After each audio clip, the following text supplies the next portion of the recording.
পিয়ারের যে পদ্ধতি মানে সেইটা সে বলেছে যে এখানে কালো টাকা এবং অনেক ধরনের একটা আহ, পরিবর্তন আসবে নির্বাচন ব্যবস্থায়। সংস্কারের কথাগুলো বিএনপিও বলেছে এবং এটা একটা বড় সংস্কার হিসেবে তারা দেখছে এবং বলছে যে সংবিধানের পরিবর্তনের যে অধিকার সেইটা গণঅভ্যুত্থানের মাধ্যমে যেটি সার্বভৌম ক্ষমতা থাকে। সাধারণ মানুষ সেই ক্ষমতাটা দিয়ে দিয়েছে।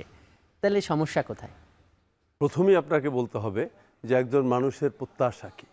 যখন একজন মানুষ ভোট কেন্দ্রে যায় তখন তার প্রথমই উদ্দেশ্য থাকে যে তিনি তার পছন্দের মানুষকে আগামী দিনে তার প্রতিনিধি হিসাবে সংসদে যাবে, তার কাছে আসবে এবং তিনি তার কথাগুলো তুলে ধরবে।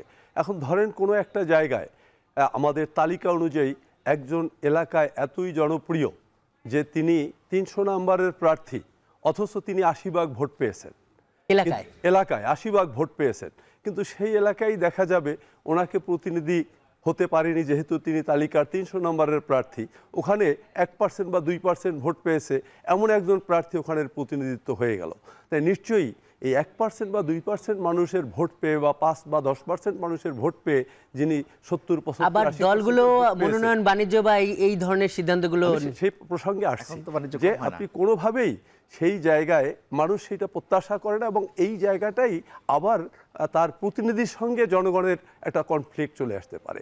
দ্বিতীয়ত আমরা দেখেছি যে আপনি যদি অনিয়মের কথা বলেন, বাংলাদেশে অর্থনৈতিকভাবে কালো টাকা, তাহলে আমার তো প্রথমেই কালো টাকায় যে মানুষ ভোট দিবে না এই জায়গাটাকে আমাকে তৈরি করতে হবে। এটা তো রাজনীতিবিদের কাজ। রাজনীতিবিদরাই বুঝাবে যে ভোটটা কতটা পবিত্র আমানত, স্বাধীনতার যুদ্ধের পরে বাংলাদেশ কিভাবে আগামীর বাংলাদেশ গড়বে, একটি কল্যাণকর রাষ্ট্র কিভাবে তৈরি হবে, কিভাবে এই বাংলাদেশের মানুষ অর্জিত স্বাধীনতার সুরক্ষা পাবে, সার্বভৌমত্ব কিভাবে রক্ষিত হবে, এই জায়গাগুলোয় মানুষ জানে।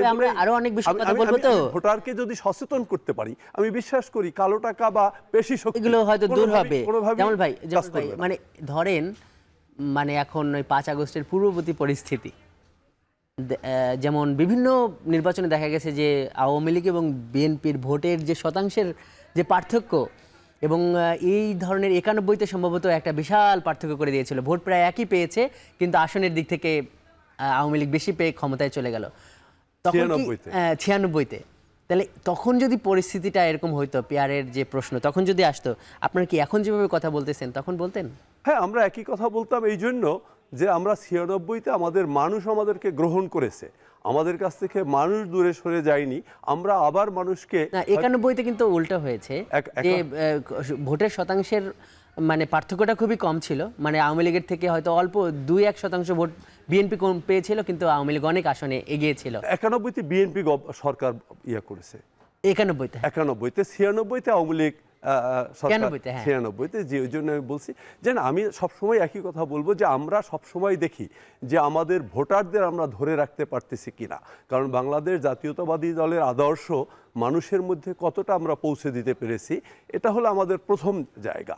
তাহলে আমরা সেই জায়গা থেকে কোনোভাবেই আমরা এটা করতে পারি না যে মানুষ যাকে জনপ্রতিনিধি চাচ্ছেন, আমরা ইসলামের খেলাফতের দিকেও আপনি দেখেন, কখনোই আমার প্রতিনিধি কে হবে আমি জানবো না, এরকম কেউ আমার প্রতিনিধি হবে। জামাল ভাই একটা কথা বলি, যেটা হলো যে আপনি বললেন যে এখানে 1% বা 2% ভোট পেয়ে 1% বা 2% ভোট পেয়ে পার্লামেন্টে গেলে অসুবিধাটা কোথায়? কারণ আপনি যখন জনপ্রিয় দল, আপনার দলের লোকজনরা যখন বেশি জনপ্রিয়, তখন তারা তো শতাংশের হারে বেশি পাবে, তার মানে বেশি এমপি থাকবে আপনাদের পার্লামেন্টে। না, আমি ওইটা ওভাবে বলি না। আমি বলতে চাচ্ছি যে জনগণ সেটাকে কিভাবে দিবে। যে জনগণ কোনো এক জায়গায় 70-75% ভোট দিয়েছে, সেখানে 1 বা 2% একজন প্রতিনিধি এসে তার প্রতিনিধিত্ব করতে চায়, এইটা তো জনগণের রায়ের বিপক্ষে হচ্ছে। আমরা যদি জনগণের জন্যই রাজনীতি করি, জনগণের রায়ের বিপক্ষে গিয়ে নিশ্চয়ই জনগণকে সেবা দেওয়ার সুযোগ নেই। আমরা এই প্রশ্নটা একটু শেখ ফজলুল করিম মারুফ আপনার কাছে নিয়ে যেতে চাই। আমরা আরও অনেক বিষয়ে আলোচনা করব যে জনগণ কি মনে করবে। আর যেটা হলো যে এপিটিপি, তাই তো, ফার্স্ট পাস দ্য পজিশন, এই পদ্ধতিটা একটা স্বীকৃত পদ্ধতি। মানে এই যেটা বলা হচ্ছে যে আপনারা হয়তো কিছু আসনের জন্য আপনারা, আমি একটু বলি, প্রশ্ন শুনলাম তো দুইটা কথা। একটা হলো পছন্দের মানুষ। বাংলাদেশে বিএনপির মূল ব্র্যান্ডিং কি? বেগম জিয়া, তারেক জিয়া। তো বেগম জিয়া, তারেক জিয়ার উনি দাঁড়ায় হয়তো ফেনী 1 বা বগুড়া 4, কিন্তু সারা বাংলাদেশে ভোট হয় কিন্তু বেগম জিয়া, তারেক জিয়ার নামেই। ফলে পছন্দের মানুষের জন্য নির্দিষ্ট আসন কথাটা আসলে মানে সহি না। দ্বিতীয় কথা হলো আমরা আসলে সংসদ এবং স্থানীয় সরকারকে মিলিয়ে ফেলছি। ভাই যে কথা বলছেন আমার বারংবার মনে হচ্ছে যে সংসদের কাজ কি আর স্থানীয় সরকারের কাছে মিলিয়ে ফেলার কারণে এটা হচ্ছে। আমার প্রার্থী তো জানা থাকছে, আমি তো আদর্শকে ভোট দিচ্ছি, দলকে ভোট দিচ্ছি। জিয়া সাহেবের আদর্শের কথা বলি না, যে আদর্শ মানুষ আসলে আদর্শকে ভোট দেয়, আর স্থানীয় ব্যক্তির জন্য স্থানীয় সরকার ব্যবস্থাটাই আমার মনে হয় ভালো। ফলে আমার মনে হয় আপনি যে শেষ প্রশ্ন করছেন যে বর্তমান পদ্ধতি উত্তরিত কেন হইতে চাই, বললাম তো দুইটা কারণে।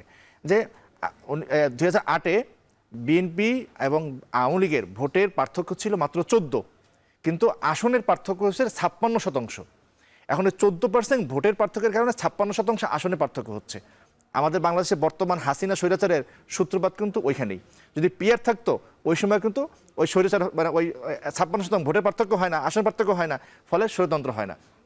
এভাবে আজকে যদি আমি বলতেন, আমি ক্যালকুলেশন দেখাইতে পারতাম, এটা অনেকে ক্যালকুলেশন দেখাইছে, মাত্র 4-5% ভোটের পার্থক্যের কারণে অনেক বেশি আসন পাল্টে যাচ্ছে, ফলে স্বৈরাচার তৈরি হচ্ছে।